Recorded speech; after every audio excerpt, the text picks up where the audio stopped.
Bonsoir, merci d'être venus si nombreux pour cette soirée exceptionnelle où nous avons le grand plaisir, le grand honneur de recevoir René Girard, qui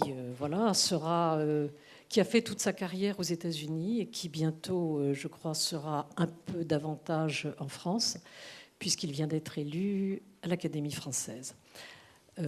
René Girard, nous sommes beaucoup dans cette salle, je pense, à l'avoir lu, avoir été extrêmement bouleversé dans notre appréhension des phénomènes anthropologiques et culturels par la lecture de livres comme La violence et le sacré, des choses cachées depuis la fondation du monde.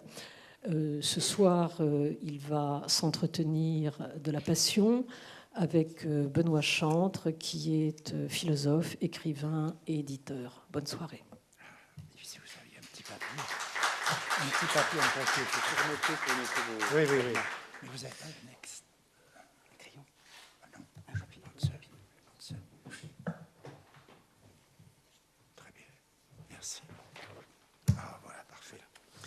Merci. Je suis très honoré, très touché de moi, misérable mortel, de débattre ce soir avec l'immortel que vous êtes devenu, cher René Girard, depuis quelques jours. Extrêmement touché parce que moi aussi, je vous lis depuis longtemps. Nous nous connaissons bien maintenant. Et j'ai fréquenté depuis 25 ans assez régulièrement le milieu universitaire où je vous ai très souvent vu... où j'ai très souvent vu vos analyses être utilisées sans que jamais votre nom soit cité. Vous êtes un étrange monstre dans cette terre laïque, puisqu'il y a 25 ans, vous n'hésitiez pas, avec des choses cachées depuis la fondation du monde, à annoncer que vous entrepreniez une apologie de la religion chrétienne. Retour archaïque à Blaise Pascal. Beaucoup ne vous l'ont pas pardonné. Il se trouve que la culture française fait aujourd'hui amende honorable puisqu'elle vous offre l'un de ses plus prestigieux fauteuils, celui de Bossuet. Je me disais d'ailleurs que s'il y avait une oraison funèbre que vous deviez écrire, ce serait celle d'une certaine laïcité française, puisque vous êtes tout de même l'un des penseurs les plus féconds du religieux des 50 dernières années. Nous allons donc ce soir parler évidemment de la passion. Nous l'avions annoncé dans le thème de ces rencontres. Mais peut-être serait-il préférable de faire un petit passage avant par les deux principaux livres qui ont précédé l'annonce de ce thème de la passion dans votre œuvre. Vous dites souvent, avec Simone Veil, que les évangiles, avant d'être une théologie, sont d'abord une anthropologie. Vous avez dit, et maintes fois redit depuis des choses cachées depuis la fondation du monde, que les évangiles étaient pour vous un texte presque scientifique, qui nous renseignait scientifiquement sur la nature des relations humaines. Donc vous avez fait de la passion, je dirais, le point d'Archimède de toute votre pensée, de toute votre théorie, mais elle n'apparaît que, je dirais, pas tardivement, mais qu'avec votre troisième livre. Il y en avait deux auparavant, dont j'aimerais que nous rappelions rapidement les concepts clés. Le premier était Mensonges romantiques et vérité romanesque, que vous publiez en 1962, qui est un très grand livre de critique littéraire. Le second, La violence et le sacré, qui est donc publié, si je ne m'abuse, en 1975, qui est un très très grand livre d'anthropologie religieuse. Ce sont des romanciers qui vous ont mis sur ce filon formidable de la théorie mimétique, des romanciers qui vous étaient chers et sur lesquels vous faisiez des cours aux États-Unis à partir des années 50, Dostoïevski, Cervantes, Proust, Stendhal. C'est en les lisant attentivement, en faisant cours sur leurs œuvres, que vous avez été amené à retrouver partout chez eux un même schéma dans les relations humaines et amoureuses. Et vous avez donné ce grand livre de critique littéraire qui est vraiment une grande anthropologie du désir, où vous dites qu'effectivement, vous vous attaquez frontalement à l'illusion tenace selon laquelle nous serions autonomes dans nos désirs pour révéler ce que vous appelez une vérité romanesque contre un mensonge romantique, qui est cet autre, toujours à mes côtés, toujours là, lorsque je crois désirer spontanément un objet. Je ne désire un objet que parce que mon voisin, mon rival, le désire. Il serait peut-être bon de repasser par cette analyse du désir, telle que vous l'esquissiez, que vous redéfinissiez brièvement la triangulation du désir, que nous parlions ensuite de la contagion de ce désir et de la crise sacrificielle, et donc de la violence et le sacré, avant d'aborder cette méditation cette discussion sur la passion et cette méditation sur un passage des Actes des Apôtres que nous avons choisi ensemble. Eh bien, vous avez raison. Vous dites vrai. Et ce sont des choses que j'ai dites. J'ai parlé du désir mimétique, n'est-ce pas? Et le désir mimétique, je le définis indépendamment de toute formulation moderne du désir. On peut le faire aussi à partir de la psychanalyse. Si je ne l'ai pas fait à partir de la psychanalyse, c'est parce que la psychanalyse, à ce moment-là, était peut-être trop à la mode en France. Il y a un chapitre sur Freud dans La violence et le sacré, mais malgré tout, je n'ai pas beaucoup parlé de la psychanalyse parce qu'on ne pouvait pas en parler à l'époque sans se faire traiter aussitôt de disciple de Freud, etc. Où le désir mimétique peut apparaître comme une espèce d'élargissement indu de la problématique de Freud. Parce que ce que Freud dit, au fond, c'est notre désir ne vient jamais de nous-mêmes, n'est-ce pas? Il vient de notre Père, le désir du Fils vient du Père, et il est désir pour l'objet du Père, qui est la mère, n'est-ce pas? Par conséquent, le désir freudien essentiel, le désir oedipien, comme on dit, est un type particulier de désir mimétique. Le désir mimétique, c'est rien d'autre que l'élargissement de ceci. Alors Freud pense que le père et la famille jouent un rôle absolument fondamental dans le désir. Mais tous les parents savent très bien qu'ils ont moins d'influence sur leurs enfants que les autres enfants. Et Freud ne parle jamais des autres enfants. Et c'est d'autant plus étrange que dans son existence, il y a eu des enfants de son âge qui ont joué un rôle très important dans ses biographies. Il en est question. Mais il est bien évident que dans une époque obsédée par la psychanalyse, le désir mimétique peut apparaître comme une espèce d'élargissement indu, n'est-ce pas, de la psychanalyse. Alors que du point de vue mimétique, le freudisme apparaît comme une spécification du désir mimétique. Il est bien évident que si on désire par l'intermédiaire du père, il est possible de désirer l'objet du père. Mais en réalité, la famille, nous savons très bien qu'il y a une séparation d'âge entre les enfants, de génération, et que l'essentiel des parents, c'est précisément qu'ils ne sont pas des rivaux, à mon avis. Et on le sent très bien dans les familles saines. Par exemple, les enfants normaux, les fils, qui se lancent dans la carrière humaine qui aujourd'hui est terriblement concurrentielle. Eh bien, les parents, pour des enfants qui réussissent bien, ce sont ceux auprès desquels on peut se vanter. On peut se vanter de ses succès. Si vous vous vantez de vos succès scolaires avec vos compagnons d'école, ceux qui sont avec vous, vous allez les rendre inévitablement jaloux. Vous ne pouvez pas le faire. C'est une chose à ne pas faire. Il y a des choses avec les amis proches qu'on ne peut pas dire, et c'est précisément, si vous êtes candidat pour la même bourse dans une université, et si vous l'obtenez et votre camarade intime ne l'obtient pas, votre meilleur camarade est forcément celui qui se voue aux mêmes études que vous. Vous avez les mêmes intérêts. Par conséquent, vous avez les mêmes buts et vous poursuivez les mêmes objectifs. Et parfois, ces objectifs sont tels que si vous les atteignez, votre ami ne les atteindra pas. Donc, il se transformera aussitôt en rival. Il y a là un phénomène social extraordinairement général dont on ne parle jamais dans l'éducation parce que c'est gênant et puis ça détruit un peu l'idée que tout est facile dans la vie, etc. Mais il est évident que désirer la même chose, ce n'est pas du tout être ami, mais dans bien des cas, c'est être rival. Au fond, c'est cette vérité que le désir mimétique proclame à tous les niveaux et qui n'est pas vrai seulement des parents. Au contraire, le plus souvent, ce n'est pas vrai des parents. Avec les parents, nos relations sont souvent plus faciles dans certains domaines où elles sont difficiles avec les gens de notre âge, mais qui sont bien souvent les domaines les plus importants. Donc, l'homme est essentiellement rivalitaire. Les animaux, nous savons, sont déjà rivalitaires. Hein. Les mâles rivalisent pour les femelles. Il y a des combats. Hein. Nous savons ça, nous apprenons tout ça à l'école. Désormais, il y a des rivalités. Mais ces rivalités finissent très vite. L'individu le plus faible cède à l'individu le plus fort et oublie qu'il n'a jamais rivalisé avec son rival. Et il s'incline devant lui, il passe toujours après dans l'ordre du désir. Il devient une espèce d'esclave de celui qu'il domine. C'est ce qu'on appelle les réseaux de domination, dominant-dominé.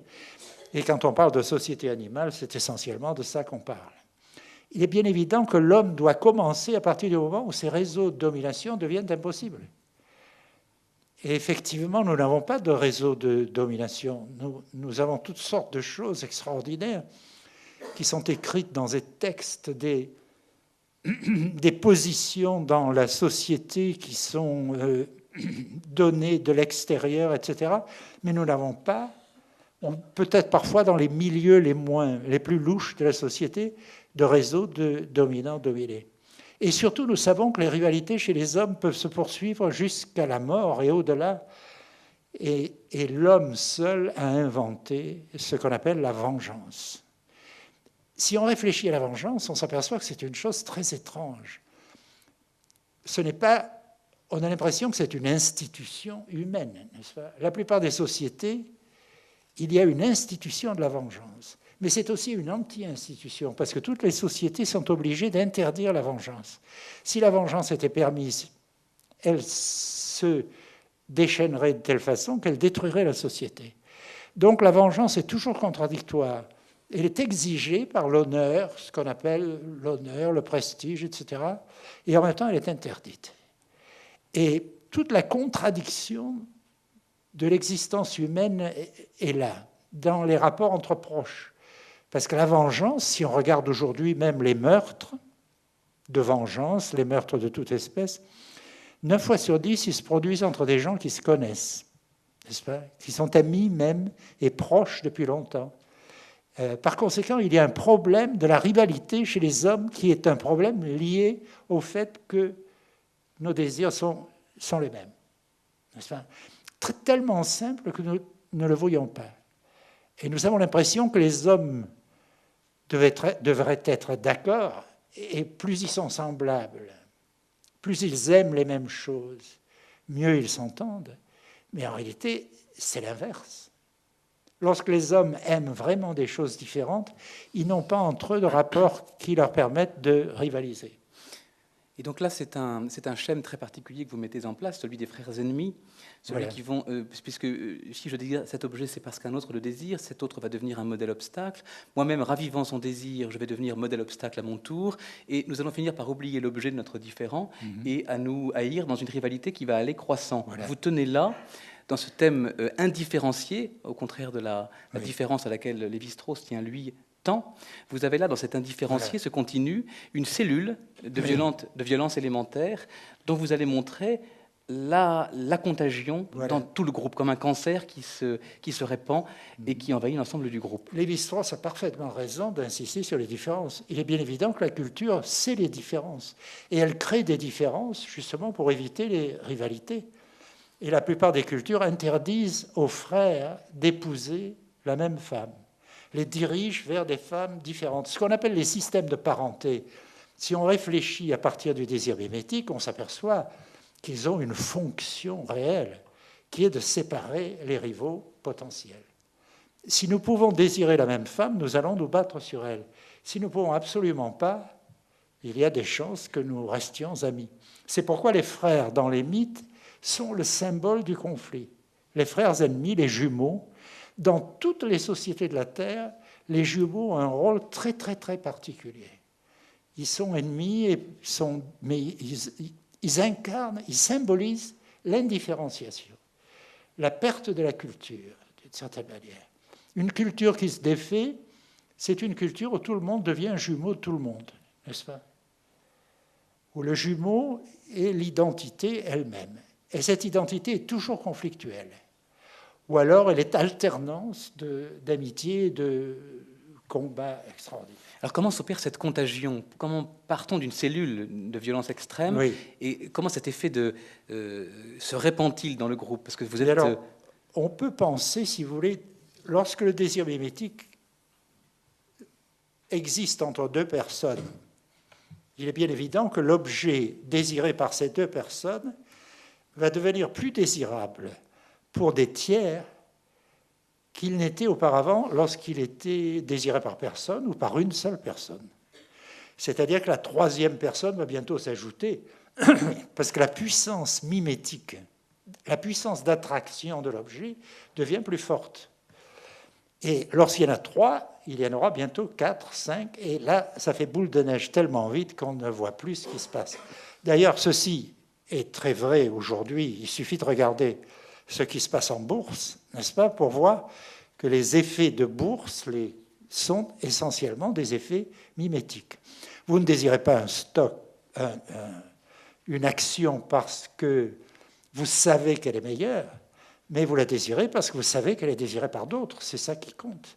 D'ailleurs, c'est ce que le grand financier anglais, Keynes, a vu le premier, n'est-ce pas, que l'objet est désiré à cause, dans le monde financier, à cause du fait qu'il est désiré par autrui. De la même manière, s'il perd sa valeur aux yeux de 1, 2, 3, 4, 5, 6 individus, il est menacé de la perdre à toute vitesse. Par conséquent, vous avez une instabilité prodigieuse du désir à ce niveau-là. Mais cette instabilité, les États modernes sont capables de l'organiser, d'empêcher qu'elle devienne conflictuelle, au sens où visiblement elle devient conflictuelle dans les sociétés archaïques. Alors cette contagion menaçant l'implosion du groupe, menaçant le groupe social, d'implosion, va être évitée par une canalisation. À mon avis, elle n'est pas évitée. Il faut considérer qu'elle n'est pas évitée, parce que si vous regardez les mythes vous montrent qu'il y a des crises. Les mythes commencent toujours par des crises. Alors parfois, ils appellent ces crises peste, parfois il s'agit d'un monstre qui réclame toujours plus de victimes sacrificielles et qui détruit de plus en plus vite la communauté. Parfois, il s'agit d'une catastrophe naturelle, d'une inondation ou d'une sécheresse. Parfois, il s'agit d'un conflit social, tout simplement. Parfois, il s'agit de deux montagnes qui se... Mais la société se défait. La société a tendance à se défaire et les mythes commencent toujours par cette destruction violente de la société, qui apparaît soit comme venant de l'extérieur, soit comme venant de la société elle-même, mais toujours pour des raisons mystérieuses, n'est-ce pas, qu'on ne connaît pas, parce que les sociétés humaines ne connaissent pas leur propre désir mimétique, et c'est tout à fait essentiel, et nous restons aujourd'hui dans cette situation, au fond. Alors, lorsque le désir mimétique se répand dans une communauté, il y a de plus en plus de désirs mimétiques pour le même objet. Mais cet objet, bientôt, va disparaître, n'est-ce pas? Il va être déchiré, lacéré, ou peut-être même oublié pour des raisons qui viennent du fait que plus la lutte va se prolonger, plus l'obsession va passer de l'objet au rival. Plus chacun va se dire, ce rival a pour moi une haine absolument inexplicable et épouvantable qui m'oblige, n'est-ce pas, à le tuer, lui. Et par conséquent, je pense que cette crise sociale, qui est une crise, je répète, d'indifférenciation, parce que tout le monde veut la même chose, par conséquent, ça veut dire que les lois de la société qui tendent à diriger le désir dans des directions différentes, ont disparu. Donc tout le monde désire la même chose, désire de la même façon, et se dispute autour de cet objet. Donc certains, en particulier certains penseurs en particulier le grand penseur de la société qui est Hobbes, ont vu ces crises sociales et ils les ont définies comme la lutte de tous contre tous. N'est-ce pas ? C'est-à-dire, c'est une manière de définir l'indifférencié. Alors, comment vont-elles se résoudre ? Je crois que la propriété essentielle du mimétisme, c'est qu'à partir du moment où il passe de l'objet à autrui, alors que l'objet n'est jamais partageable, les hommes qui désirent le même objet ne peuvent jamais se réconcilier entre eux. Mais les hommes qui détestent le même ennemi se réconcilient avec une facilité déconcertante. D'ailleurs, la politique n'est rien d'autre que de s'arranger pour trouver le même ennemi. Détester le même ennemi et s'unir contre lui, c'est très facile. Par conséquent, va se produire ce que j'appelle, ce qu'on est obligé d'appeler le phénomène du bouc émissaire. Et par bouc émissaire, ici, il ne faut pas entendre le rite du Lévitique, mais la façon dont nous appelons, dont nous utilisons nous-mêmes l'expression bouc émissaire. L'expression bouc émissaire vient du rite du Lévitique, n'est-ce pas ? Mais elle désigne pour nous, lorsque nous disons un tel est le bouc émissaire de sa famille, de son école, de son milieu social, de son milieu de travail, nous voulons dire qu'il est l'objet d'une haine inexplicable et qui est répandue dans toute la communauté. Donc, à mon avis, tout le monde comprend, au fond, ce dont je parle, la thèse dont je parle. Il y a une tendance pour les communautés toutes mimétiques, du fait même qu'elles sont troublées par le désir, à découvrir, à s'unir contre un ennemi qui est forcément quelconque. Car lequel de ces individus, tous pareils, dans l'indifférenciation, va-t-il devenir le choix de la communauté ? C'est presque indicible. On ne peut pas dire. Mais si on regarde les mythes de près, on s'aperçoit qu'il y a quand même des règles. Parce que, je dis dans les mythes, tout commence par cette crise.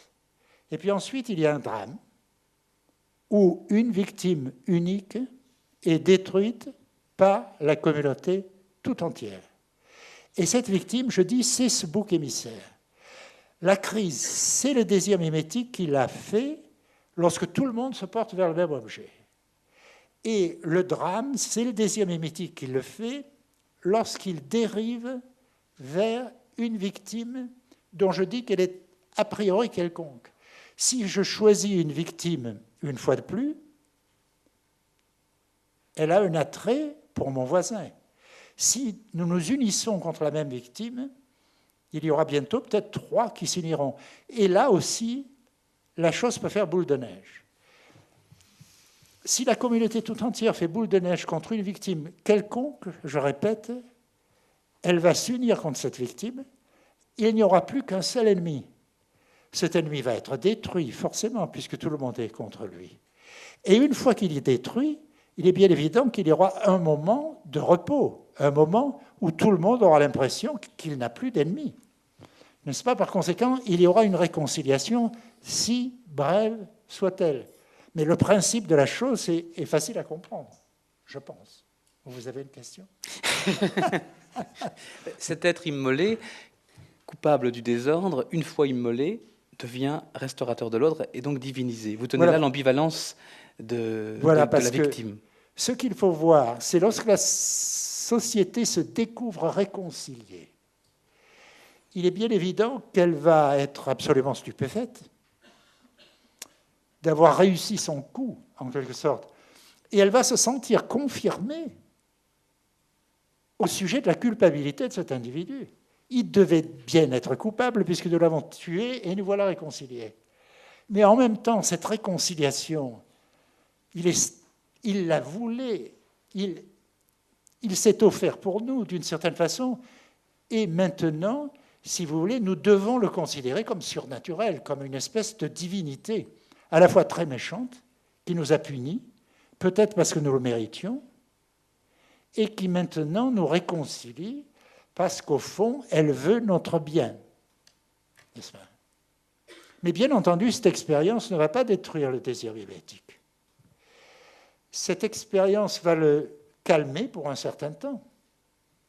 Mais le moment va vite reparaître où les rivalités vont recommencer. Et alors là, la société réconciliée, toute heureuse, qui ne pense pas à mal, va se dire que faire. Elle va être terrorisée à l'idée de retomber dans cette crise. Parce qu'il faut penser que cette crise a peut-être tué beaucoup de gens, a fait beaucoup de mal, a créé un désordre tel qu'elle a entraîné non seulement la souffrance, la misère, etc., mais des désordres inconcevables.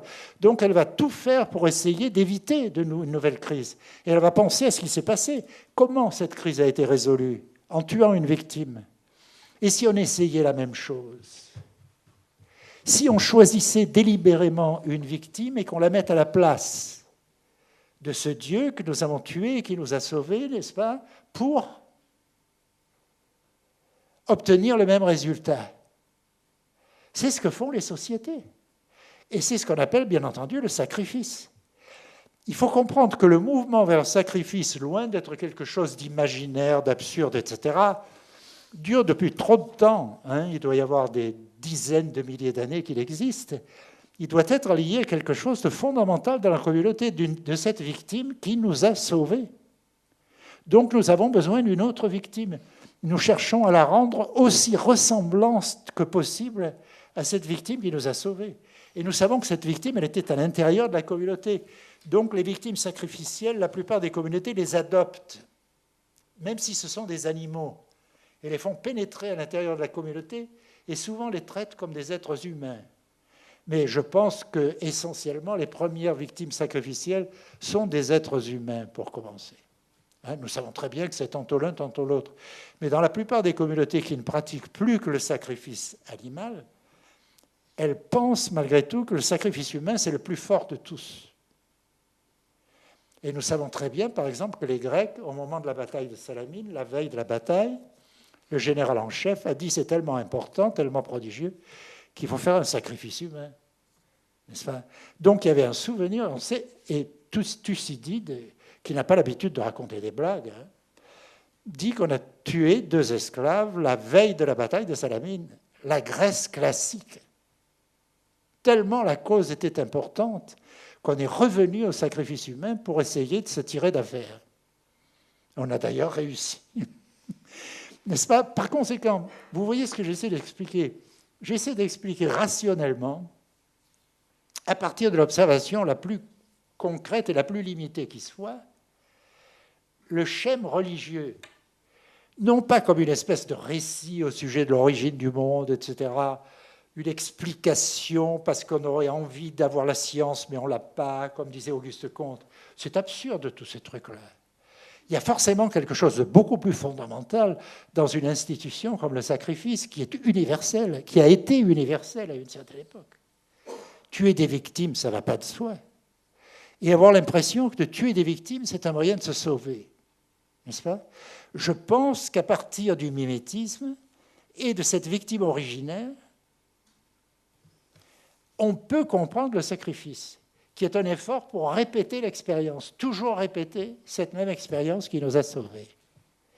C'est d'ailleurs pourquoi les sacrifices rituels, à mon avis, réussissent, parce qu'ils fonctionnent, mais ils fonctionnent de moins en moins bien, parce qu'on s'habitue de plus en plus à eux.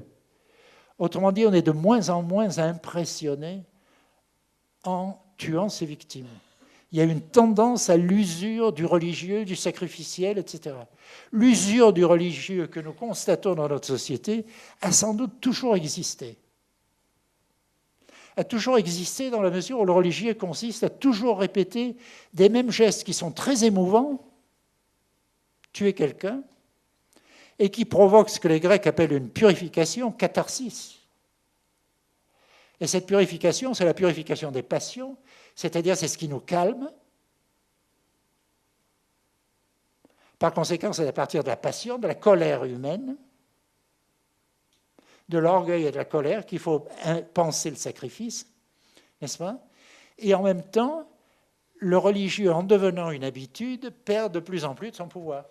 N'est-ce pas? Alors là, on a toutes sortes de caractères fondamentaux du religieux, non pas ici ou là, mais du religieux universel, qui soudain apparaissent, à partir d'une explication aussi simple que possible, mais qui n'est que du bon sens, et qui est tout entière hypothétique, je le reconnais, enfin, qui me semble vérifiée par les institutions, mais qui est essentiellement un raisonnement qui cherche à tout expliquer, les faits, par une logique de la violence.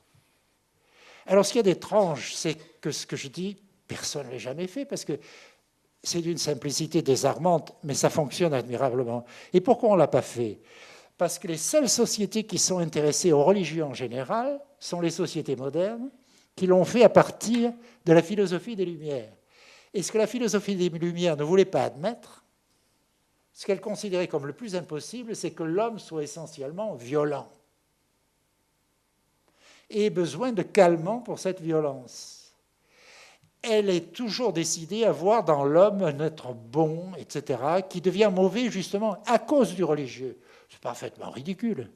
Il est bien évident que le religieux est un remède qui marche plus ou moins bien contre la violence. Aujourd'hui, on est dans l'absurdité complète parce que le système des Lumières, la philosophie des Lumières qui nous dit l'homme est bon, n'est-ce pas, est en quelque sorte exaspéré par l'impuissance actuelle du religieux. Et elle met le religieux en accusation, elle l'accuse lui-même d'être responsable de toute violence. Ce qui est, si on y réfléchit, le comble de la folie, n'est-ce pas? Alors d'où viendrait le religieux s'il ne vient pas de l'homme? C'est-à-dire que ces gens-là, en refusant de croire au religieux, ils croient plus que jamais. Puisqu'ils nous disent le religieux a une puissance surnaturelle, c'est lui qui nous porte à nous battre.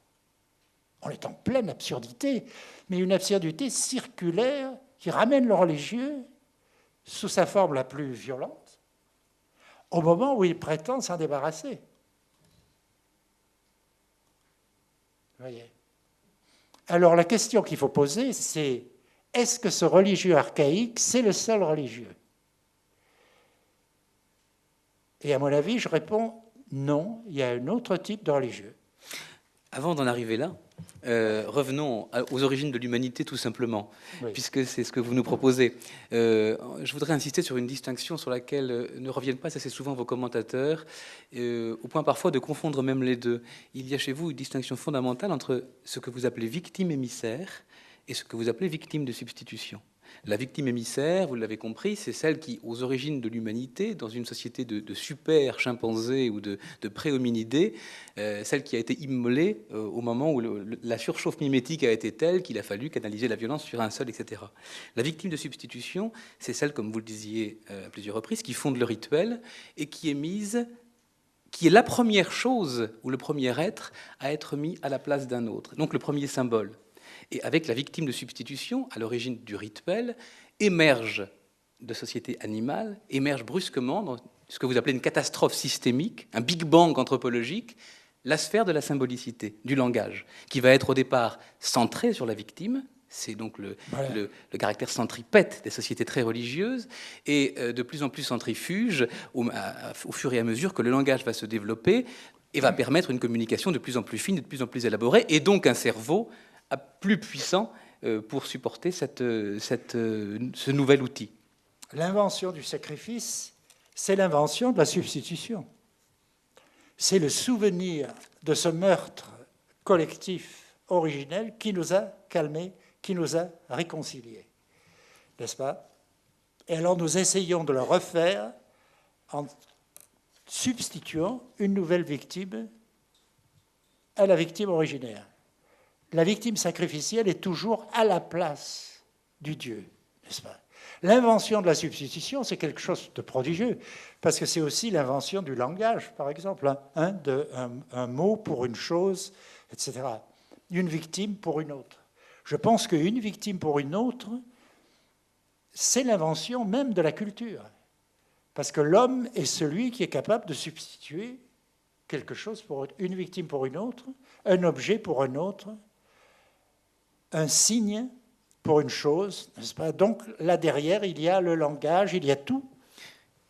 Et donc là, Et donc là, nous embrayons sur votre différence entre les religieux ne sont pas les mêmes. Il y a une nouvelle différenciation très proche de celle-ci, qui est celle que vous faites entre la victime émissaire, qui est donc la victime toujours cachée dans les mythes, dans les mythologies, dont les mythographes ont gommé sciemment et je dirais systématiquement la violence, et le bouc émissaire. Nous avons d'un côté la victime émissaire qui est toujours cachée, qui est le principe structurant de la mythologie, de l'autre le bouc émissaire, qui est un thème qui ne peut apparaître que quand la structure a été détruite. Et là, nous sommes dans un tout autre univers.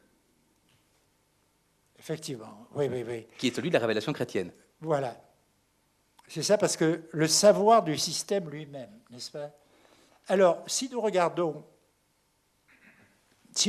le judaïque et le chrétien, n'est-ce pas, ce que l'anthropologie moderne, parce que moi, ce qui m'intéresse, ou mon point de départ, c'est la vieille anthropologie classique, celle de 1875 à 1950, qui a cherché à comprendre le religieux en général comme je le fais. Et depuis, on a renoncé à ça. On a dit, il n'y a pas de général, toutes les cultures sont différentes, seule la différence compte, le discours ne signifie rien, les discours sont en quelque sorte extérieurs, n'est-ce pas, à la société. Il est impossible de systématiser le religieux. Mais je pense qu'il est très possible, juste au contraire, de systématiser le religieux. À partir du moment où vous avez ce Dieu, n'est-ce pas, et ces sacrifices, vous avez ce système religieux qui fonctionne, n'est-ce pas, et qui n'a jamais cessé de fonctionner d'une certaine manière. Alors, qu'est-ce que les ethnologues de cette époque ont vu? Ils étaient très hostiles au christianisme et au judaïsme. Et c'était des gens qui étaient épris de la philosophie des Lumières, et alors ils ont vu que les évangiles en particulier ont exactement la même structure que celle que je viens de vous dire. Parce que vous avez une crise au début, c'est la crise du petit État juif qui est occupé par les Romains et qui est de peu à peu détruit par eux, étranglé par la puissance romaine. Et nous savons d'ailleurs que moins d'un demi-siècle plus tard, il va disparaître complètement. Nous savons qu'il s'agit d'une crise historique. Et nous savons que d'une certaine façon, le Christ est mort pour résoudre cette crise. Parce que ceux qui ont essayé de penser la mort du Christ ou qui l'ont voulu d'une certaine façon, l'ont voulu pour sauver le peuple. Et nous savons qu'il y a cette phrase de Caïphe qui est donnée dans l'Évangile sans Saint Jean, « Il vaut mieux qu'un seul homme meure et que le peuple entier soit sauvé ». Autrement dit, il vaut mieux remettre Jésus aux Romains, même s'il est innocent, pour leur montrer notre bonne volonté, n'est-ce pas, et que nous ne voulons pas favoriser ce terrorisme et tout ce désordre qui se produit dans notre État, que nous sommes de leur côté, en ce sens que nous sommes pour le maintien de l'ordre. Et il n'y a rien là-dedans de criminel, si vous voulez, quand on pense aux mœurs du temps, à la politique, etc. Donc, ce que les anthropologues de cette époque ont vu, c'est que la structure du christianisme, qui se termine par la divinisation du Christ, n'est-ce pas? Et le Christ devient Dieu, où on découvre sa divinité par sa mort, est tout à fait parallèle, semblable à celle des mythes. Donc ils ont dit le christianisme, mythe, même histoire, même chose. Et c'était inévitable qu'ils disent cela, constatant ce que nous constatons. Donc il y a eu entre le christianisme et cette ethnologie, n'est-ce pas, un fossé qui s'est creusé et qui n'a jamais cessé d'être. Donc les gens religieux, les chrétiens, les juifs aussi, ont refusé cette ethnologie. Ils ont pensé que cette ethnologie, cette anthropologie était forcément hostile à tout le religieux et qu'ils confondaient toutes les religions, qu'ils refusaient les différences entre les religions. Et effectivement, ils voyaient les ressemblances. Et à mon avis, ces ressemblances sont réelles.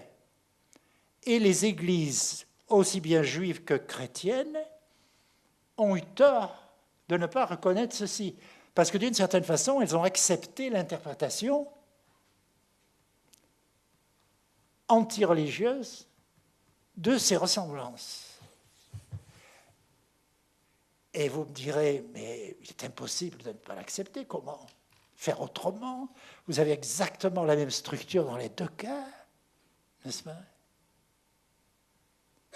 Il y a quand même une différence extraordinaire. Et une différence qui se retrouve dans tout ce que je viens de vous dire. C'est que dans toutes les religions archaïques, je vous l'ai dit, la religion est tuée, le Dieu est tué, la victime est tuée, parce qu'elle est considérée comme coupable. Autrement dit, le point de vue du religieux lui-même, c'est le point de vue de la foule.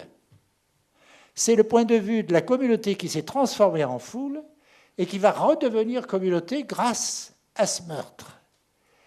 Mais le point de vue, c'est celui de cette foule qui dit « cette victime est coupable ». Elle est divine peut-être, mais elle est avant tout coupable. Donc c'est un Dieu à la fois mauvais et bon. Le judaïque, dès le début, vous dit tout autre chose.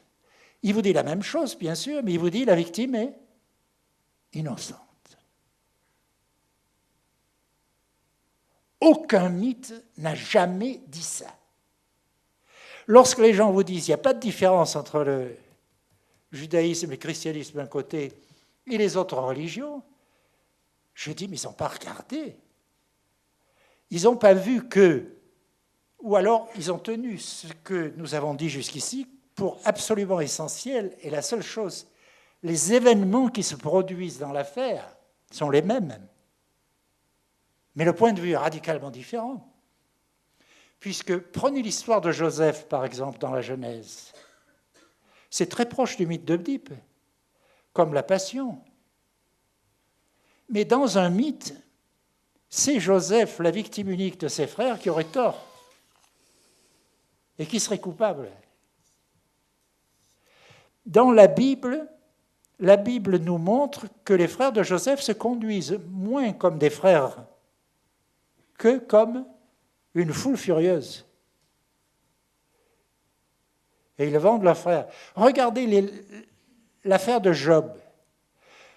Job est visiblement le tyran, au sens grec, le dominateur de son village. Et on l'a toujours adoré. Il le dit dans les dialogues, etc. J'allais au bord à l'extrémité du village, et là, je rendais la justice, et tout le monde était suspendu à mes paroles, etc. Et puis, d'un seul coup, ils sont tous retournés contre moi. Ils sont tous devenus hostiles sans qu'on sache pourquoi. Mais le texte ne prend pas parti pour la foule.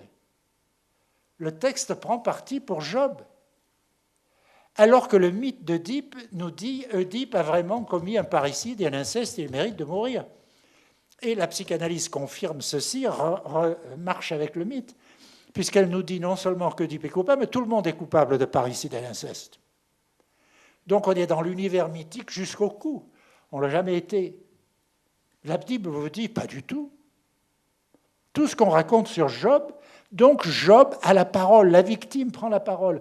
Prenez les psaumes, par exemple. Ce qui est étonnant dans la Bible, c'est à quel point la foule apparaît partout. Et ce qui nous montre, ce qui n'est pas vrai dans les mythes. Dans les mythes, on ne voit jamais la foule. Pourquoi? Parce qu'elle a raison. Parce que c'est elle qui parle. Mais regardez les psaumes. Bien souvent, dans les psaumes, vous avez un narrateur qui est seul et qui est entouré de gens qui cherchent à l'encercler et peut-être à le lyncher. D'ailleurs, on est scandalisé par ces psaumes qui sont violents, etc., nous disent nos bons apôtres actuels, etc. Mais c'est extraordinaire qu'ils disent la violence que les mythes ne disent pas. Pourquoi? Parce que les mythes sont pour cette violence. Ceux qui commettent la violence et qui croient en elle ne parlent jamais, ne voient jamais la violence. Avez-vous vu les bourreaux parler de leur violence? Ce sont toujours les victimes qui parlent de la violence. Si vous regardez les psaumes, c'est toujours un individu qui est sur le point d'être lynché et qui demande à Dieu de foudroyer ses ennemis. Alors peut-être il a tort de demander, mais il a de bonnes raisons de le faire. Vous voyez ce que je veux dire? Et ce qu'il nous montre, c'est que précisément, il vit dans un univers chaotique, où les victimes individuelles sont très nombreuses. Donc il prie Dieu, vous avez tous ces psaumes dits pénitentiels, d'exécration, où un individu unique menacé par les mécréants du village supplie Dieu de le débarrasser d'eux. C'est très étrange. Et Job, lui aussi, dit « Pourquoi ils sont tous tournés contre moi ?» Si vous regardez les grands prophètes d'Israël, ce n'est pas autre chose. Ils ont toujours la foule d'abord pour eux et ensuite contre eux. Et ils finissent tous lynchés.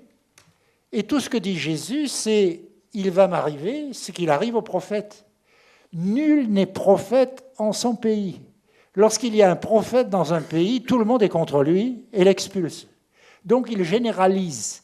Donc ce n'est pas de l'antisémitisme. Ce que nous dit la Bible apparaît comme antisémitique. Pourquoi ?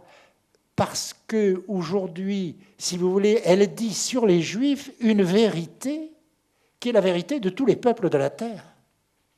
Mais que les peuples de la terre sont incapables de dire d'eux-mêmes. D'ailleurs, la naissance de l'antisémitisme dans le monde chrétien, qu'est-ce que c'est ?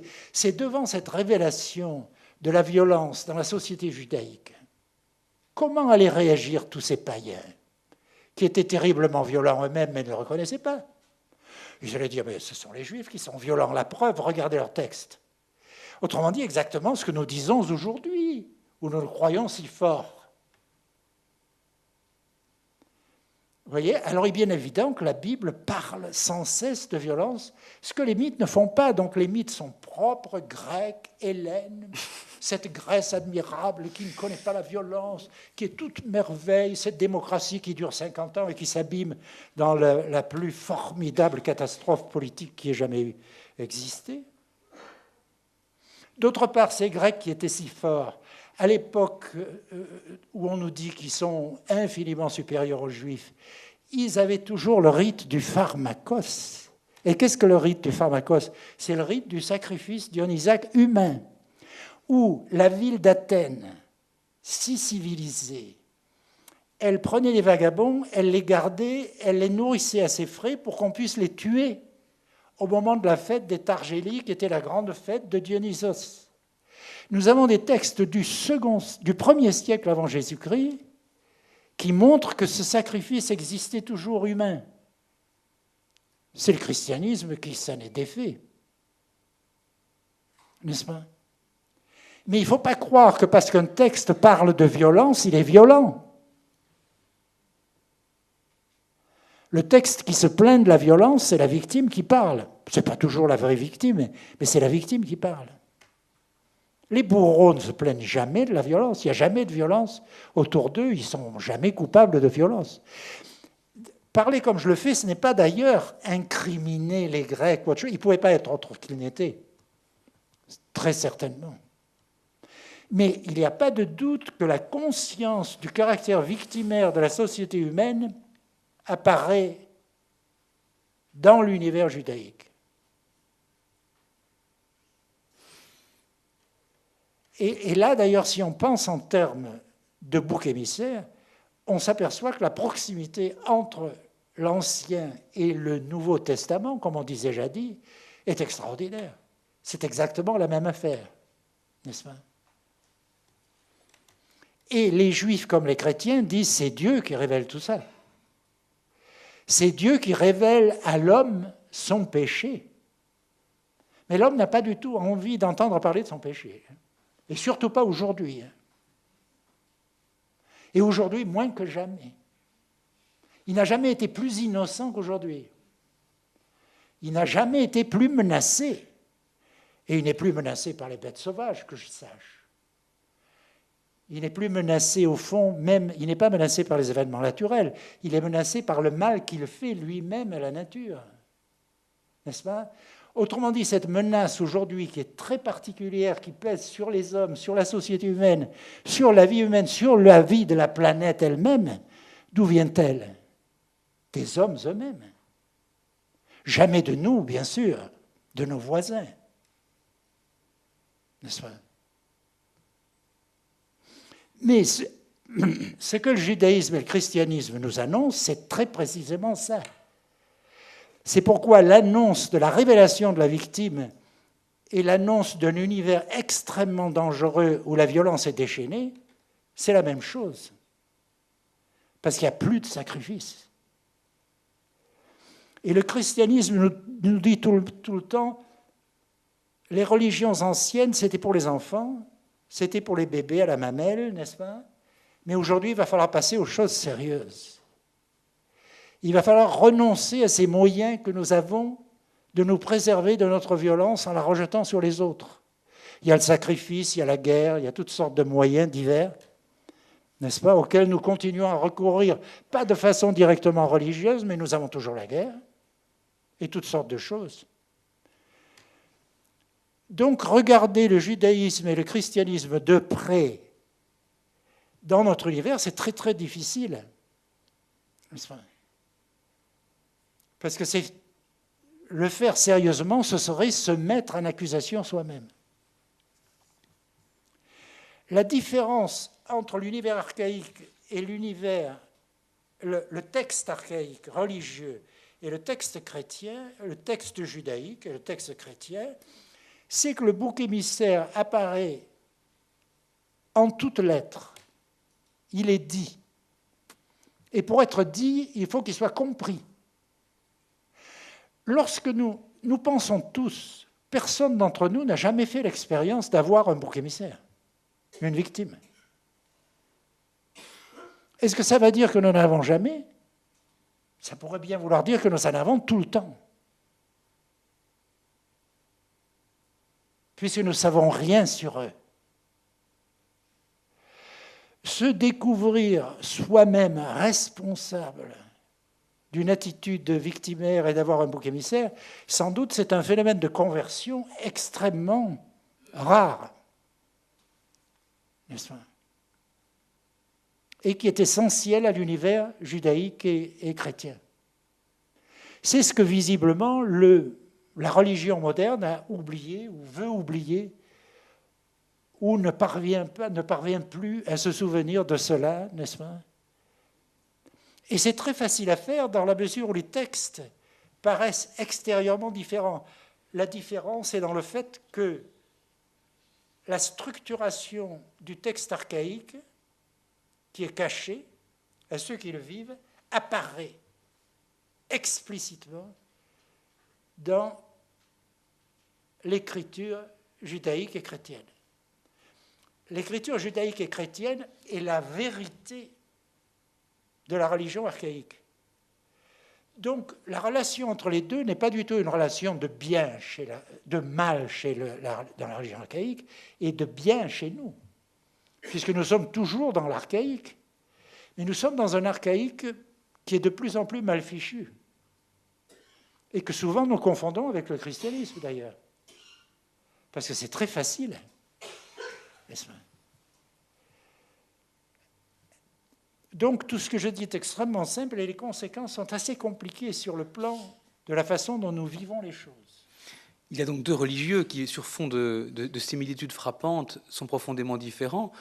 La sphère religieuse que vous dites archaïque est celle où apparaît une vénération implicite de la victime, et la religion juive et chrétienne ou judéo-chrétienne serait celle où apparaît une vénération explicite de la victime. Explicite de la victime innocente. Innocente. Et la victime dont on sait... Mais il y a victime dans les deux cas. Voilà.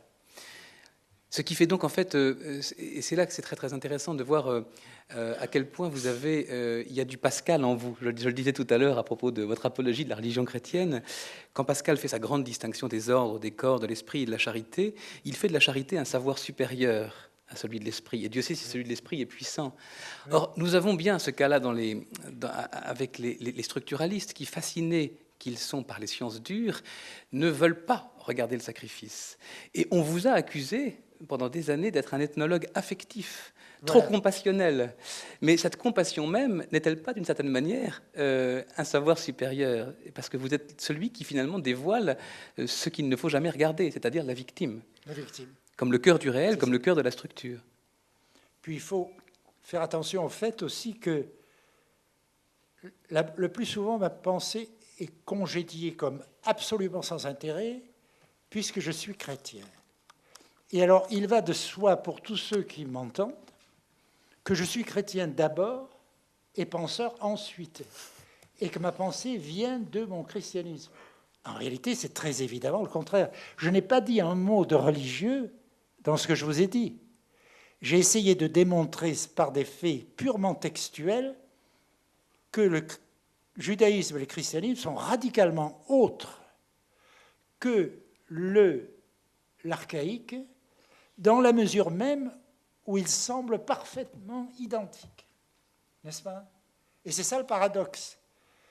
Par conséquent, on va penser loin de négliger la symbolicité et tout ce dont parle la pensée moderne, structuralisme, etc., avec raison, n'est-ce pas, qui est très important.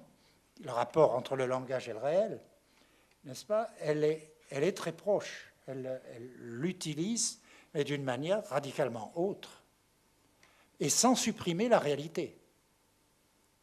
C'est-à-dire en disant, derrière, il y a toutes sortes de réalités qui appellent l'interprétation et qui ne peuvent pas être interprétées de la même manière au sein de l'archaïque et du religieux moderne. Je pense que nous avons effectivement fait un bon chemin et revu là, dans un temps record, ce qui a été quand même l'objet de toute une œuvre encore en cours, récapituler des concepts clés de votre pensée. Et nous nous étions dit que, pour ne pas décevoir nos auditeurs qui vous attendent sur la Passion, nous pouvions prendre un texte donc, des Évangiles. Alors, ceux que vous avez maintes et maintes fois médités de la Passion elle-même sont connus. Vous aviez préféré, lorsque nous en avons parlé tout à l'heure, avoir recours à un texte des Actes des Apôtres, donc probablement rédigé par Luc, où Pierre et Jean, après donc la mort du Christ et prêchant sa résurrection, guérissent un impotent sur les marches du temple de Jérusalem. Là-dessus, la foule accourt. Il donne un discours au peuple. Le commandant du temple, les Sadducéens, les enferment, les mettent en prison. Et ils comparaissent le lendemain devant les chefs des Juifs. C'est là où Pierre, d'ailleurs, dit cette phrase que vous citez maintes et maintes fois dans vos livres, lorsqu'il témoigne devant les chefs des prêtres de sa foi. C'est par le nom de Jésus-Christ, le Nazaréen, celui que vous avez crucifié et que Dieu a ressuscité des morts. C'est par son nom et par nul autre que cet homme se présente guéri devant vous. C'est lui la pierre que vous, les bâtisseurs, avez dédaignée et qui est devenue la pierre d'angle, car il n'y a pas sous le ciel d'autre nom donné aux hommes par lequel nous devions être sauvés. Cette pierre rejetée qui est devenue la pierre d'angle, je renvoie à tous vos livres pour l'avoir souvent commenté. Et puis donc les chefs des prêtres somment Pierre et Jean de ne plus parler au nom de Jésus, ce qu'ils renoncent à faire évidemment. Et vient cette prière des apôtres dans la persécution, qui est pour vous peut-être un texte, l'un des textes majeurs des évangiles. Donc, Actes des Apôtres, c'est chapitre 4, versets 23 et suivants. Une fois relâchés, ils se rendirent auprès des leurs et rapportèrent tout ce que les grands prêtres et les anciens leur avaient dit. À ce récit, d'un seul élan, ils élevèrent la voix vers Dieu et dirent : « Maître, c'est toi qui as fait le ciel, la terre, la mer et tout ce qui s'y trouve. C'est toi qui as dit par l'Esprit Saint et par la bouche de notre père David, ton serviteur. » Et là viennent 4 versets d'un psaume. « Pourquoi cette arrogance chez les nations, ces vains projets chez les peuples ? Les rois de la terre se sont mis en campagne et les magistrats se sont rassemblés de concert contre le Seigneur et contre son oint. » Pierre reprend : « Oui, vraiment, toute assurance, étends la main pour opérer des guérisons, signes et prodiges, par le nom de ton saint serviteur Jésus. » Tandis qu'il priait, l'endroit où ils se trouvaient réunis trembla. Tous furent alors remplis du Saint-Esprit et se mirent à annoncer la parole de Dieu avec assurance. Pour vous, ce texte, vous ne l'avez jamais commenté dans vos livres, est un texte absolument central. C'est un texte central d'abord parce que c'est la seule interprétation qui soit attribuée à Pierre dans les évangiles, dans l'ensemble évangélique, parce que les Actes des Apôtres On peut considérer qu'ils en font partie. Et en même temps, c'est un texte qui utilise un texte dit prophétique. Et le mot prophétique a un sens réel dans la Bible et dans les évangiles, n'est-ce pas? Et le Nouveau Testament tout entier. Et c'est le psaume numéro 2, c'est-à-dire un psaume en principe très ancien, qui dit « Pourquoi cette arrogance chez les nations? Pourquoi et ce vain projet chez les peuples? Les rois de la terre se sont ligués, etc., contre le Dieu et contre son nom. » De quoi s'agit-il? Il s'agit d'une coalition des hommes. Il s'agit, à mon avis, de cette violence des foules, de cette violence qui est créatrice du religieux faux, car c'est une ligue. Et alors, le texte nous dit que ça s'est produit à nouveau pour la passion. Je n'ai pas tout à fait le même texte que vous. Répétez la suite, après ce qui vient après. Oui, votre texte est meilleur, je trouve. Qui vient après? C'est la Bible de Jérusalem? Absolument, nous avons la même. Mais moi, c'est la Bible de Jérusalem, mais pas la même année. La fin. Vous voulez dire ce qui suit la citation, après 27. Oui, vraiment. Ils se sont rassemblés dans cette ville contre ton saint serviteur Jésus que tu as oint. Hérode et Ponce Pilate, avec les nations païennes et les peuples d'Israël, pour accomplir tout ce que dans ta puissance et ta sagesse, tu avais déterminé par avance. Voilà. Alors, qu'est-ce que ça veut dire? Vous avez le texte de ce psaume, qui, à mon avis, est un texte très, très profond, et qui dit l'union des hommes contre les victimes. Mais au lieu de dire que cette union est divine, il dit déjà qu'elle est contre Dieu et contre son oint. C'est-à-dire, celui qui est oint, c'est le mot Christ signifie ceci, n'est-ce pas? C'est en anglais anointed, l'élu du Seigneur, celui qui est oint par lui. Donc il paraît annoncer, bien sûr, ceci recommence contre Jésus. Ce qui recommence contre Jésus, c'est exactement ce qui s'est passé tout au long de l'histoire, n'est-ce pas, contre 1000 victimes innocentes. C'est-à-dire les victimes des religions archaïques. Que Jésus, d'une certaine manière, rejoint puisqu'il est bouc émissaire comme eux. C'est-à-dire victime plus ou moins, pas du hasard, bien sûr, mais victime innocente, n'est-ce pas?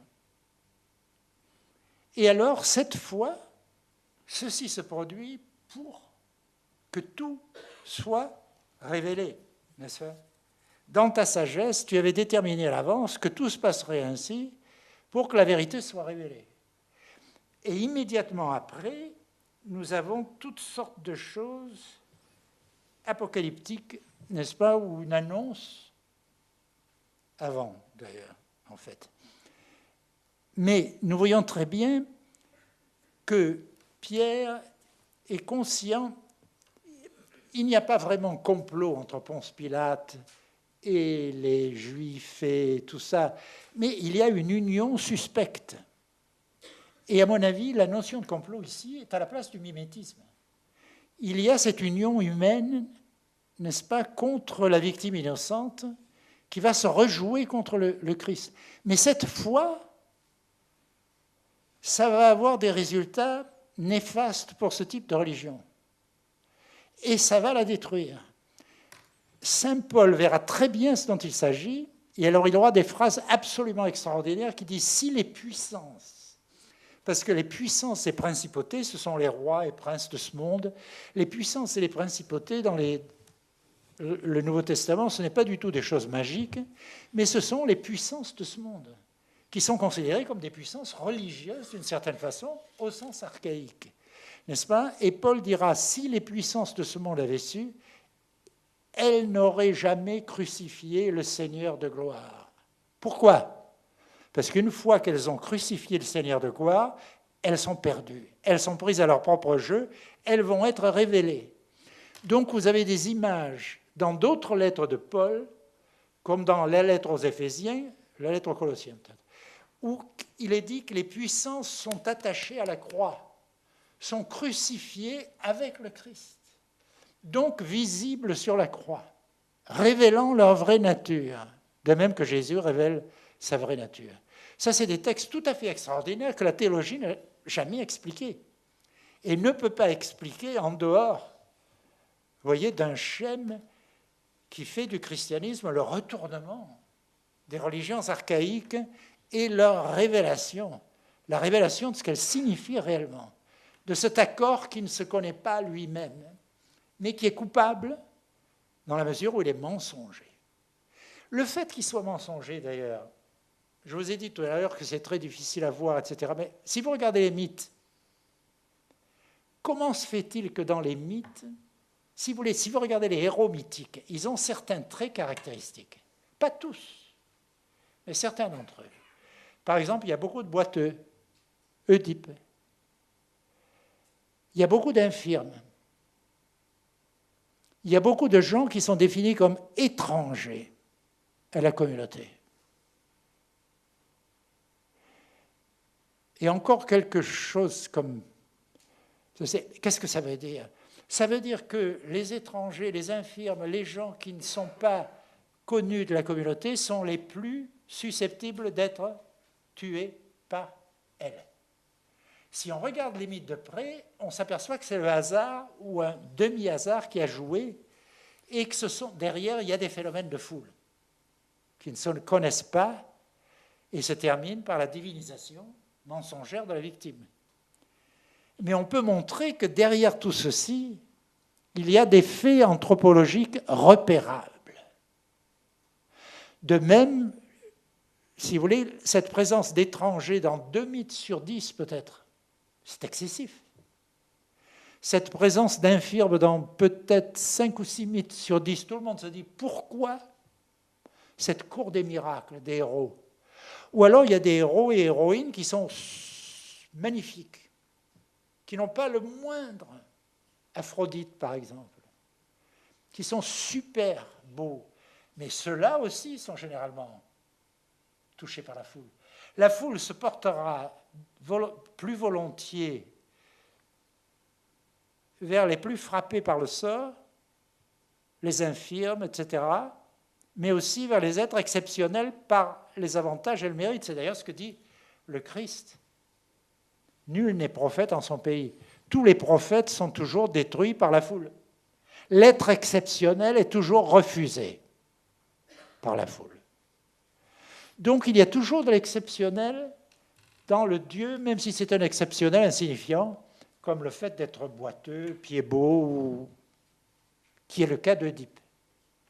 Mais ça veut dire quelque chose. Et d'une certaine manière, ça doit rejoindre l'animalité à un certain niveau, parce que nous savons, ici, à mon avis, il faut faire le lien entre le religieux et la théorie de l'évolution. Nous savons que les animaux de proie se portent le plus volontiers vers les animaux qui sont blessés, visibles, plus visibles que les autres d'une certaine manière, qui ont un détail, qui ont été frappés, blessés ou qui boitent, et qui sont plus repérables. Vous avez un troupeau de zèbres, hein, vous voyez que des raies blanches et noires. Mais s'il y en a un qui boite, vous le verrez, et c'est vers lui que le lion se portera. Eh bien, le religieux vraiment archaïque est au-delà de cette frontière, mais garde des traits communs avec cette animalité, à mon avis. Et je souligne ceci pour vous montrer que je ne suis pas en train de faire du religieux ordinaire. Mais le christianisme le sait. Donc le christianisme dit que le Messie est venu pour les infirmes, etc., etc., etc. Il fait ressortir l'infirme, l'être anormal, n'est-ce pas, pour le mettre en valeur, pour dire être vraiment homme, c'est renoncer à tout ça. N'est-ce pas ? Par conséquent, je tiens énormément au lien entre la... J'aimerais que nous revenions, avant de laisser la parole à ceux qui d'aventure voudraient vous poser des questions, que nous revenions sur pour clore cette réflexion sur la divinité du Christ. Parce que là, je veux bien admettre que vous fassiez un moment fort de vos convictions, un acte de foi, mais c'est aussi de science et d'anthropologie que je souhaite qu'il soit question. Vous dites à un moment, mais c'est toujours très énigmatique quand vous abordez ce problème crucial, que le Christ n'est pas ressuscité parce qu'il a été crucifié ou parce que le mécanisme victimaire a fonctionné, mais parce qu'il n'a pas fonctionné. Certaine manière. Parce qu'il n'a pas fonctionné. Il y a une différence fondamentale entre la victime que j'appelais implicite tout à l'heure, qui est ressuscitée parce qu'elle est vénérée implicitement. Le Christ n'est pas ressuscité de l'effet de la crucifixion, oui, à cause de la crucifixion, mais parce que précisément, oui, vous le dites souvent, il y a eu ratage dans voilà, le mécanisme victimaire. Façon, il faut éliminer le parce que. Ici, il n'y a plus de parce que. Mais effectivement, il y a eu ratage. Il y a eu ratage du phénomène. Alors, moi, ce qui m'intéresse, ce sont toujours les preuves. Si vous regardez autour de la Passion, il y a toutes sortes de définitions de Jésus qui sont parfaitement inexplicables et qui restent inexpliquées par la théologie. Par exemple, nous en avons une qui vient d'être dite. La pierre rejetée par les bâtisseurs est devenue la pierre de fête. Alors Jésus dit ça juste avant la Passion, et regardant ses adversaires droit dans les yeux, il leur dit « Expliquez-moi ça ». Parce que c'est une parole de l'Ancien Testament aussi. Donc c'est une parole qui est liée à un savoir de l'exception victimisée. Mais le Christ se l'applique à lui-même. Donc il sait qu'il est cela.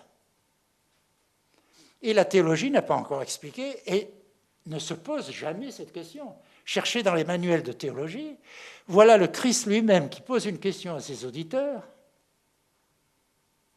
On comprend qu'il ne puisse pas répondre, hein. Mais nous, après 2000 ans de christianisme, nous ne pouvons toujours pas répondre.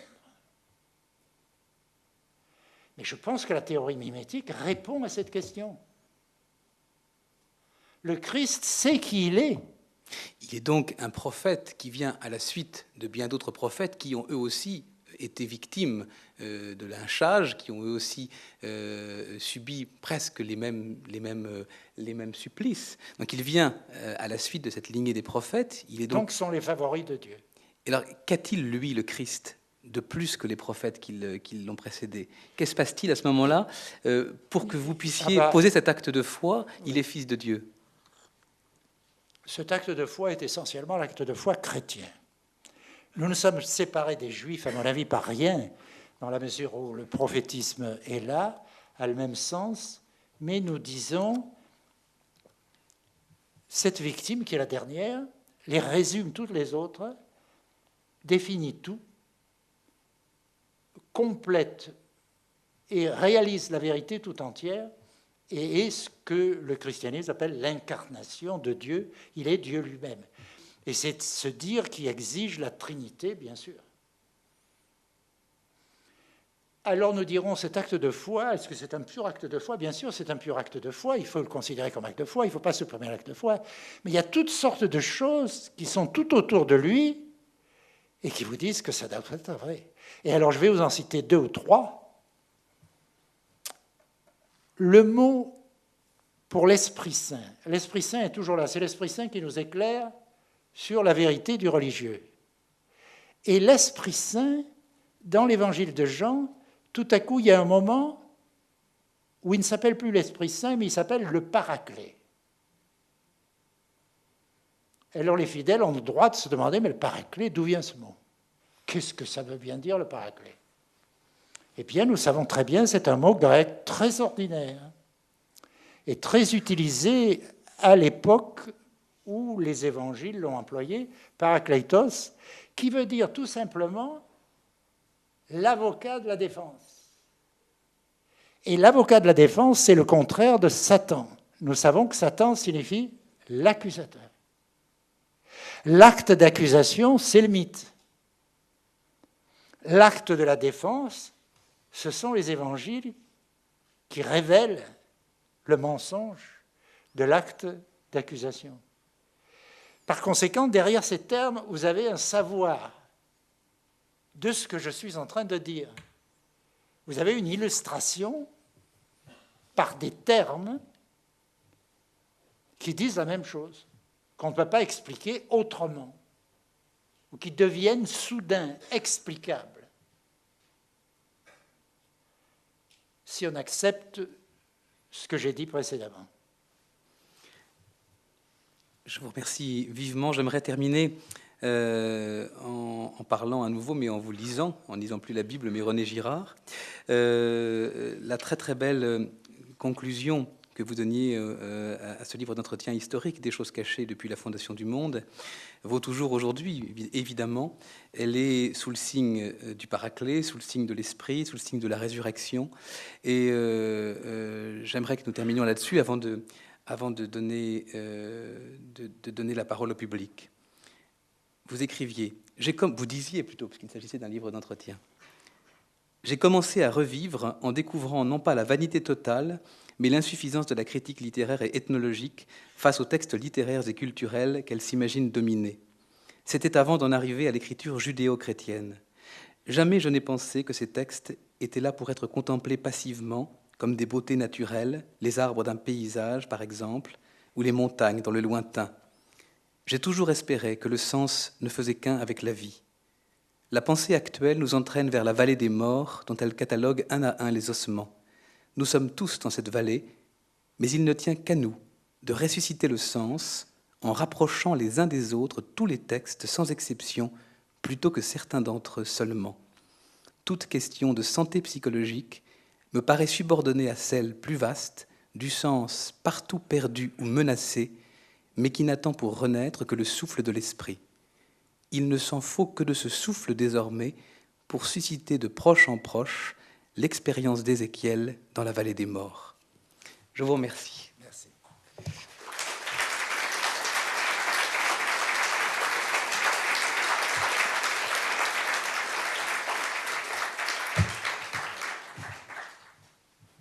Alors si certains d'entre vous veulent intervenir, ils sont maintenant les bienvenus. Monsieur ?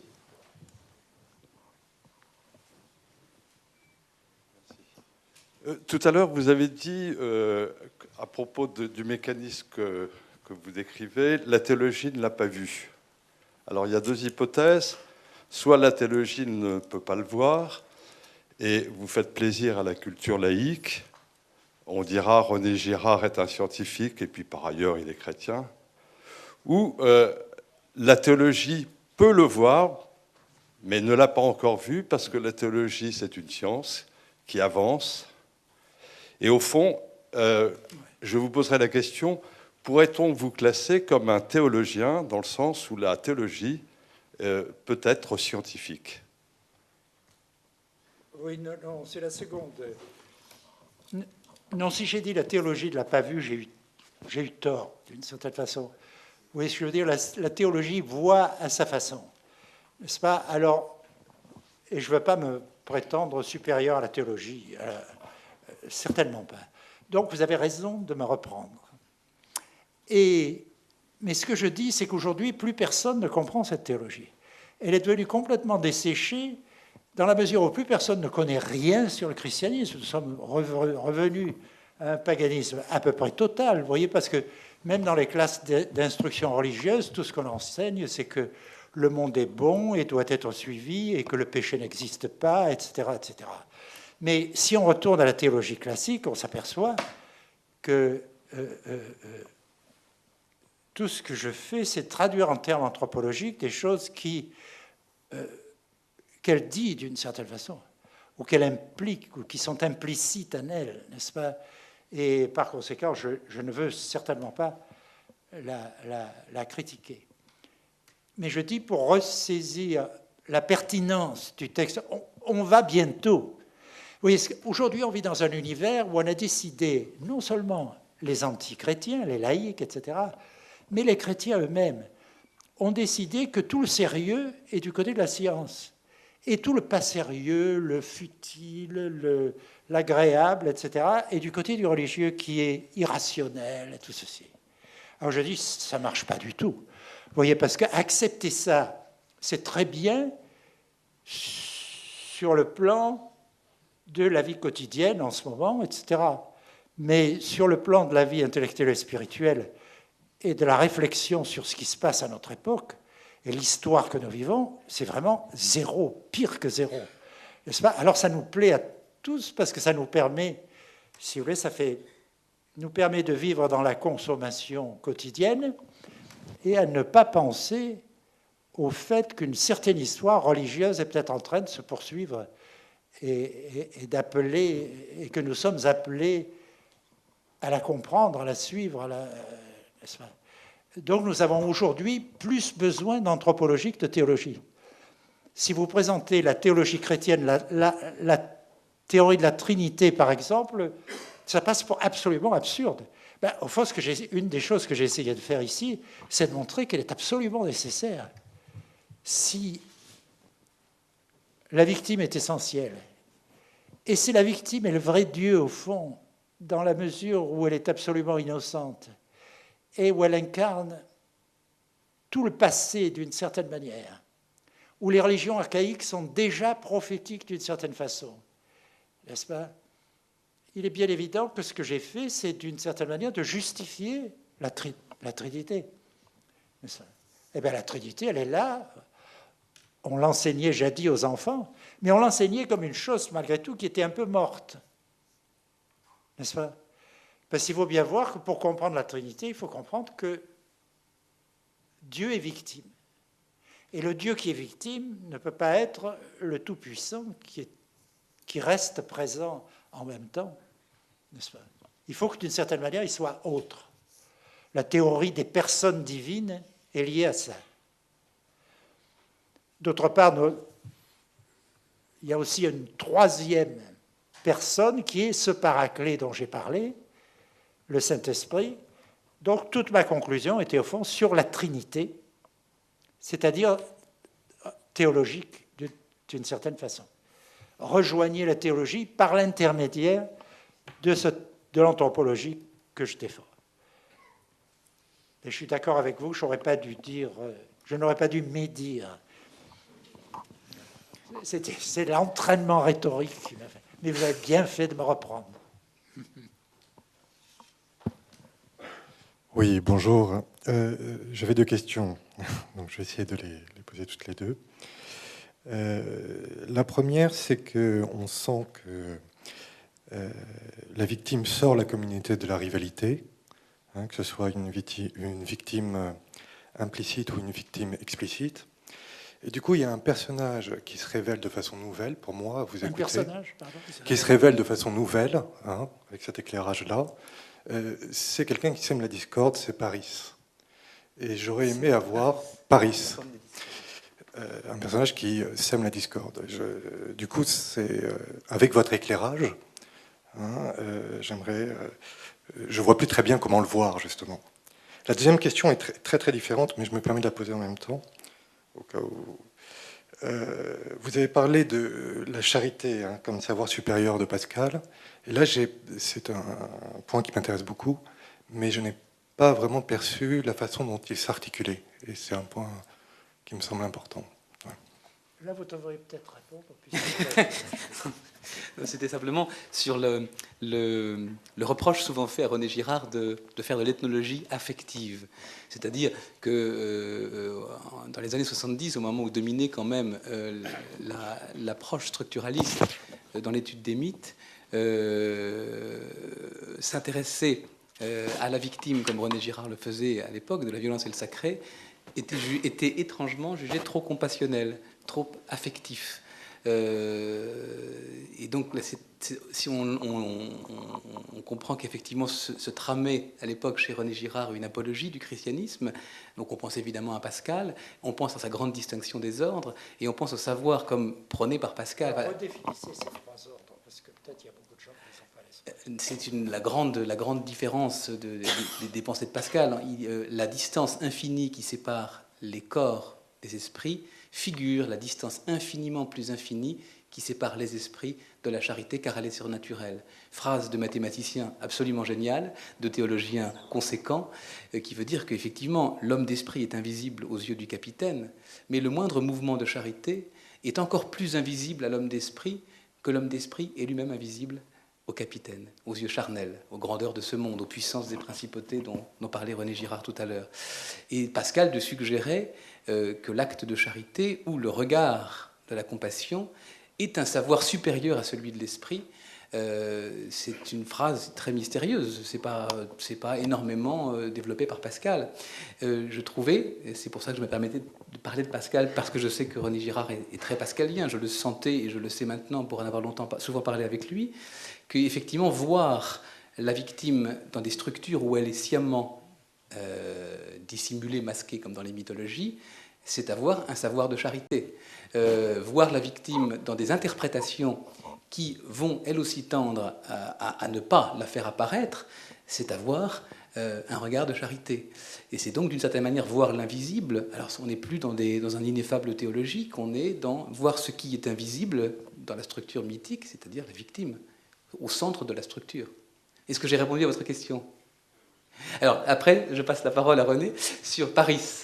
Objet de si vous avez apprécié l'idée qu'une victime puisse sortir la communauté de la rivalité, vous vous demandez quel est le rôle de Paris, semeur de discorde. Écoutez, Homère en général est d'une puissance extraordinaire sur le plan des rivalités mimétiques. Mais il nous laisse toujours au milieu, n'est-ce pas, où... Enfin, il y aurait beaucoup à dire sur Homère, et je ne suis pas vraiment prêt à le dire. Mais l'essentiel, à mon avis, c'est la fureur. L'idée de la fureur d'Achille, si on se met à réfléchir sur le rôle de la fureur dans Homère, à mon avis, c'est le meilleur moyen de voir le caractère religieux d'Homère, n'est-ce pas ? Mais Paris, mais Paris, à vrai dire vrai, je ne suis pas sûr de comprendre à quoi monsieur fait allusion ici. Il est semeur de discorde, en ce sens qu'il enlève, bien sûr, mais si vous voulez, Paris arrive chez les Grecs, il va forcément désirer leur femme, enfin c'est bien évident. Et Hélène va être forcément séduite à l'idée d'un royaume si lointain qu'elle ne connaît pas, elle est en plein exotisme, etc. Donc toutes les guerres naissent comme ça. Toutes les guerres, ce sont des histoires de femmes, finalement. Oui, c'est ce que je veux dire. Alors, la fureur d'Achille aussi, d'ailleurs. Vous avez raison de citer. Plus la littérature est grande, plus elle est simple, plus elle va au fondamental. L'objet féminin, de la même manière que chez les animaux, dans ces luttes, est essentiel. En même temps, si on prend l'œuvre d'Homère en général, on s'aperçoit qu'énormément de problèmes anthropologiques sont traités, comme l'échange des femmes. Pourquoi les hommes échangent les femmes et ils ont tant de mal à le faire ? Parce que s'ils gardaient leurs propres femmes, ils se battraient à leur sujet. Donc, les hommes s'entendent lorsque chacun se décide à résoudre les problèmes des autres. Vous savez, il y a des sociétés qui échangent les cadavres. Si vous enterrez vos propres cadavres, vous allez sans doute vous battre autour, parce que vous accuserez les uns les autres d'être responsables de la mort de la victime. Alors vous avez beaucoup de sociétés, lorsque quelqu'un meurt, vous donnez son cadavre aux voisins qui servent d'entrepreneurs de pompes funèbres pour vous. Et vous leur rendez le même service, parce que leur mort ne vous intéresse pas beaucoup. Donc, vous n'allez pas vous battre autour. Donc, il vaut mieux, de la même manière qu'on échange les femmes, on échange les morts. De la même manière, il y a des sociétés très archaïques où on ne mange jamais la nourriture qu'on récolte soi-même. Parce que si on la récolte soi-même, on a un sentiment de propriété et on va se battre avec son voisin à son sujet. Alors on reçoit toute la nourriture des autres et on donne toute la nourriture dont on s'occupe soi-même, on la donne aux autres. On ne la consomme jamais. On la consomme seulement, solennellement, un jour par an, dans des fêtes sacrificielles, etc., qui sont destinées à nous empêcher de nous disputer. au sujet de cette chose. Je mange toujours ce que les autres me fournissent et vice-versa. Pourquoi l'humanité va-t-elle toujours chercher au plus loin ce que les animaux découvrent au plus près? Les femmes, la nourriture, etc. Pourquoi échangent-ils? Pour éviter la violence, à mon avis. Parce qu'ils savent que les objets les plus proches sont ceux auxquels ils sont forcément le plus attachés. Alors, il faut un moteur très puissant. Et ce moteur, c'est le moteur de toute la vie humaine, puisque c'est le moteur qui nous pousse vers l'extérieur. Alors que l'animal, lui, vit cantonné sur lui-même et son environnement immédiat, les proies. L'homme, il y a toujours quelque chose qui le lance vers l'extérieur et qui est lié, à mon avis, à ce mimétisme qui est à la fois ce qu'il y a de meilleur, ce qui fait que nous apprenons des choses de l'autre, et ce qui fait de l'autre notre rival, et qui fait que nous sommes toujours menacés de rivalité à tous les sujets. C'est pourquoi nous avons des lois matrimoniales, etc. Ça me paraît beaucoup plus raisonnable que de penser, comme fait M. Lévi-Strauss, que nous échangeons les objets pour nous amuser, pour inventer des classifications. Parce que nous avons envie de classer les choses. Nous avons envie de faire des fiches. Très bien. Les hommes primitifs n'ont pas envie de faire des fiches, mais ils préfèrent envoyer leurs femmes chez le voisin parce qu'ils pensent qu'elles sont... D'ailleurs, l'antiféminisme est lié à ça, est lié au caractère querelleur des mâles qui rejettent sur les femmes leur propre querelle, comme font toujours les êtres humains. Par conséquent, si j'envoie mes femmes là-bas chez les autres, ils se débrouilleront avec elles. Et nous prendrons les leurs qui sont visiblement plus innocentes que les nôtres. C'est le raisonnement humain par excellence, à mon avis. Pour conclure, nous pourrions citer votre prédécesseur à l'Académie française, La Fontaine, « De coq vivait en paix, survient une poule, et voici la guerre allumée ». Merci beaucoup.